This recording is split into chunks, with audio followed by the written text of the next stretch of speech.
Regulation Minister David Seymour has announced plans to unravel red tape from the early childhood sector. Seymour says Cabinet will simplify regulations by the end of the year and plans to drop or change 3/4 of around 98 licensing criteria for preschools. But among the longer-term recommendations is a move to loosen the requirement for teacher qualifications, which has many in the sector up in arms. Adam Hollingworth reports.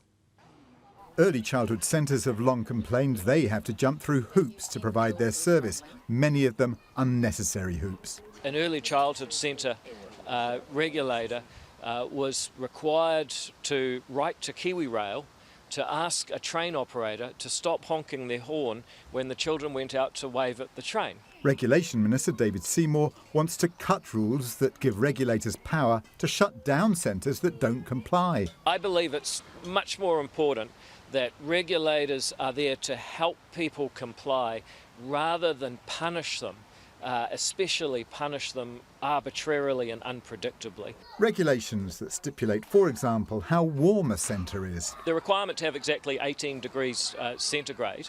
Now, obviously, temperature is important to small children, but we know that children have existed for thousands of years and they can take a degree or two either side. Seymour says safety will continue to be paramount, but the Teachers' Union, NZEI, says the rules are all about safety. The changes, they are essentially cuts to the quality of teaching and learning in early childhood education.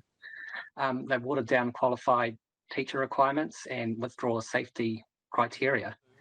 David Seymour says there's no current proposal to change the qualification requirements for teachers, but his report argues the case for doing exactly that in the name of flexibility. If you talk to parents, they're paying an awful lot.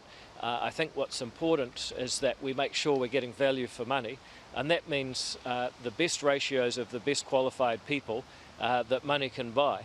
But one sector group, Te Rito Mai Oha, Early Childhood New Zealand, says the requirement for teachers to get a 3-year qualification was hard won and could easily be lost. You wouldn't dumb down a surgeon's qualifications in the medical field, so why would you do that to a teaching profession? But the Early Childhood Council says the report's most practical recommendations should be implemented as soon as possible. We're asking the Minister to focus on some easy to reach things now, because 18 months is going to drag on. Seymour says this will encourage more providers into a thriving market with reduced operation costs and compliance headaches.